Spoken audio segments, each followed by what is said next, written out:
So now we'll see what are the different port states of a switch and then spanning tree. So for that I have to connect a cable with this device. See, now to type the command show spanning tree. What mode it is? Listening mode, LSN. For 15 seconds it will be in listening mode. Now it's in learning mode. Again 15 seconds in learning mode. Now it will decide whether the port should be in learning mode, or forwarding mode or blocking mode.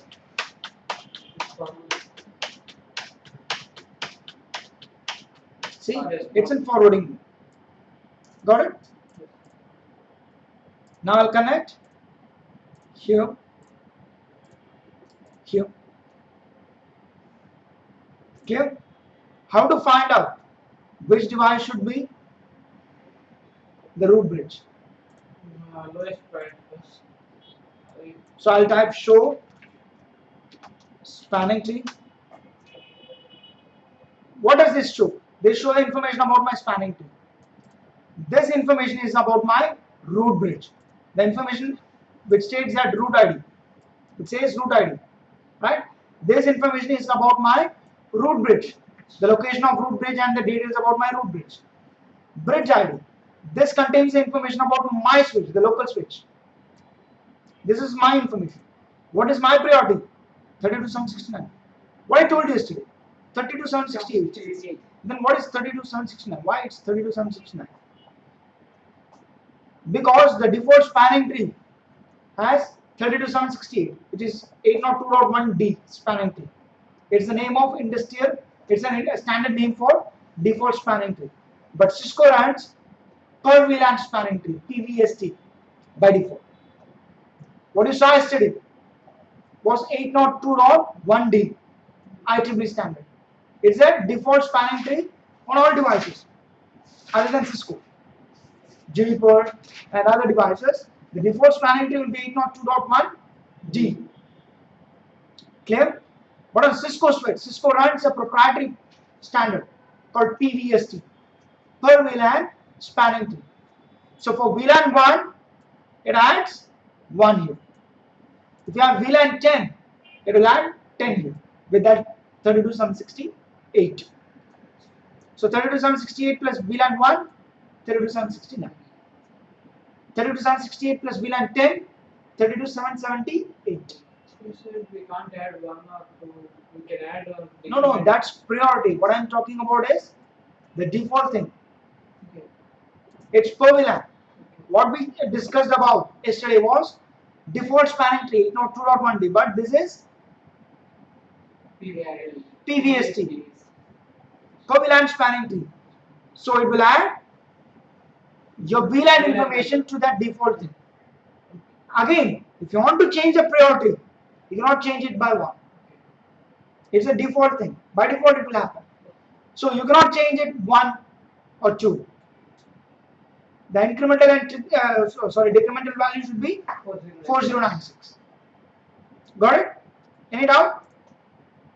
So what I'll do now, I'll write down my information on a notepad. This is switch 1. Clear? Now I'll go to switch 2. Show spanning tree. This will be my information.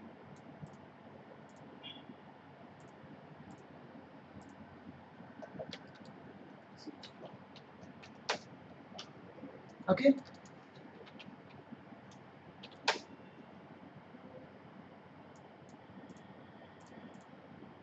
Switch 3. Show spanning. Enable show spanning. This is switch 3. No, I didn't take this one.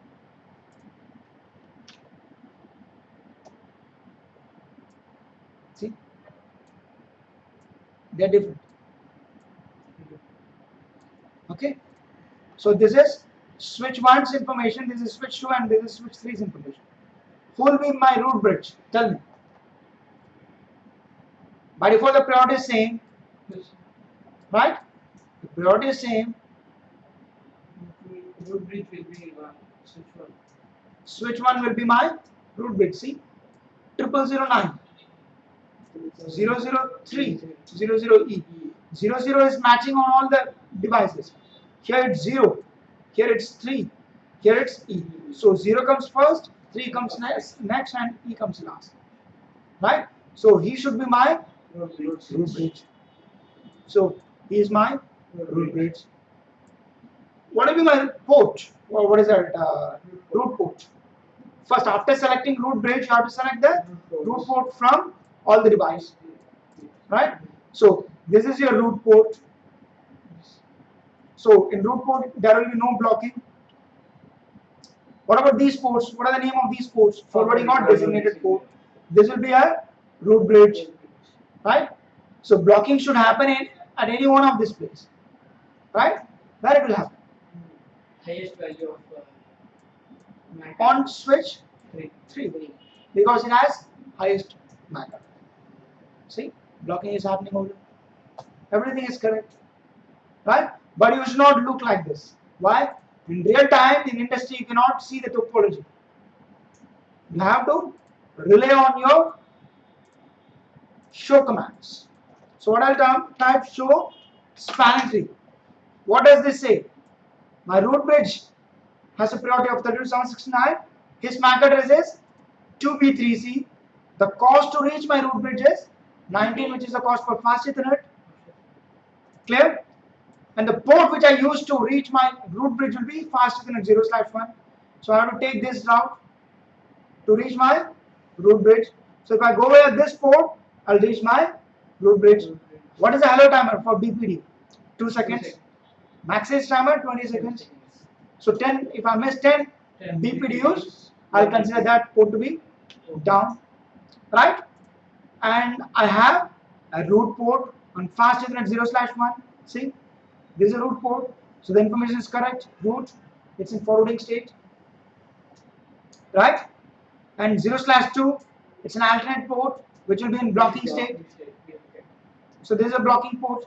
Spanning tree fails here. I'll go to the switch 2. Same information here. This is my root information. Again, I have to use this port. This is my root port. Check whether the information is correct or not. Yeah, it's correct. 0/2 is my root port. See this port. This is not a blocking port. This is a forwarding or designated. Clear? I'll go to my switch 1. What about this? What this switch is saying? This bridge is a root bridge.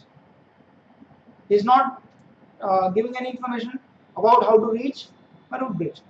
Instead of that, he is saying that I'm the root bridge because he is the root bridge. On root bridge, there will be no blocking or root port. All the ports are forwarding or designated ports. You see that each and every information is correct. This is how you should check, not using this line. Because after using packet tracer, you'll be using some other softwares in which you'll not be getting these kind of things. So you have to rely on your show commands. Any doubts? Okay. I have one more question for you. What happens if I connect like this? Where the spanning tree will fill now? Same switch, right? So the MAC addresses are same. Priority will be same. See, I'm connecting both the device. Blocking should happen at any one switch.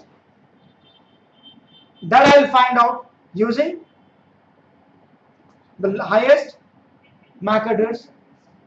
So let's check. Enable show spanning tree. This is CBE, right? What about this guy?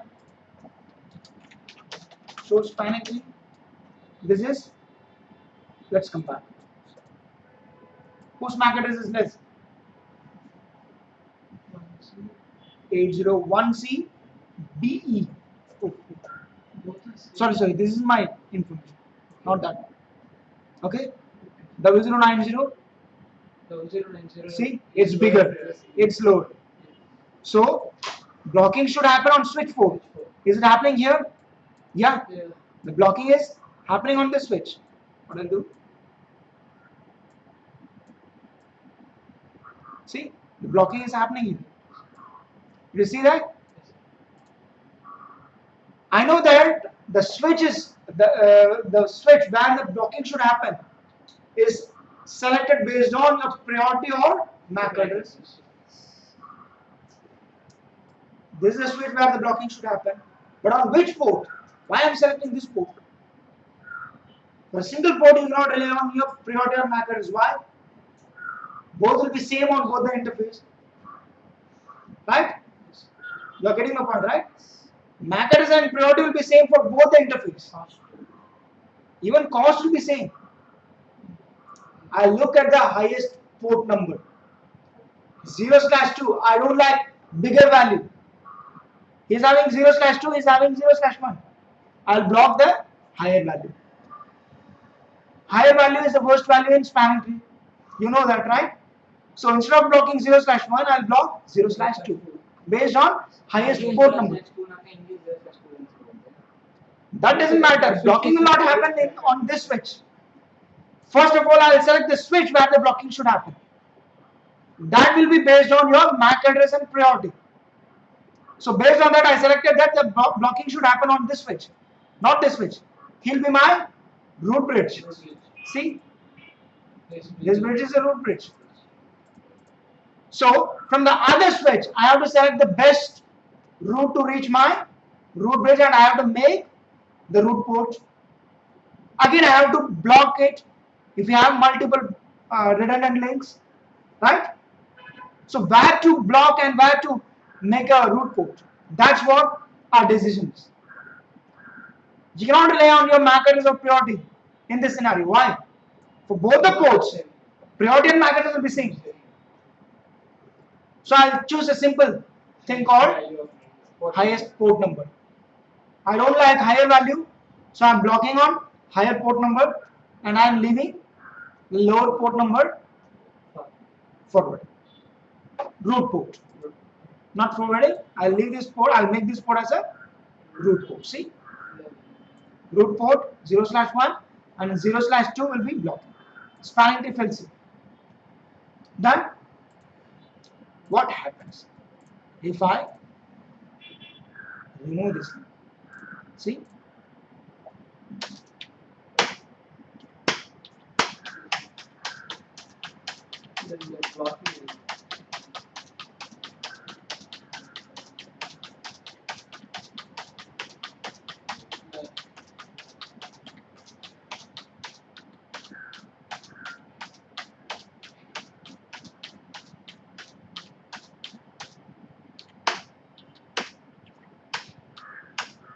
I should get it for you. You got it, right? So when this link goes down, I'll automatically change it. I'll automatically remove that spanning tree. Blocking. What happens if I again connect it like this? Check. See? Again it went to blocking mode. The other port undergoes listening learning. That format.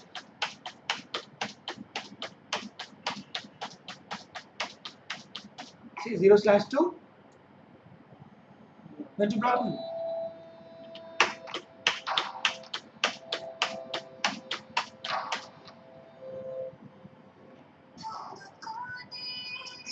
So you're clear right now. See, it should be forwarding mode. Done. So this is how spanning tree works. Then difference. Which one? Yeah, this one. This one will be blocking. Automatically it will go to blocking. Why? Whenever this link comes again, he will start receiving this BPD or BPD. At that time, he will be in listening mode and learning mode. He will find out that okay, I'm getting some BPD out of another interface, my own BPD out of another interface. So I will start blocking this interface and I'll make it a forward. Got it? Any doubts?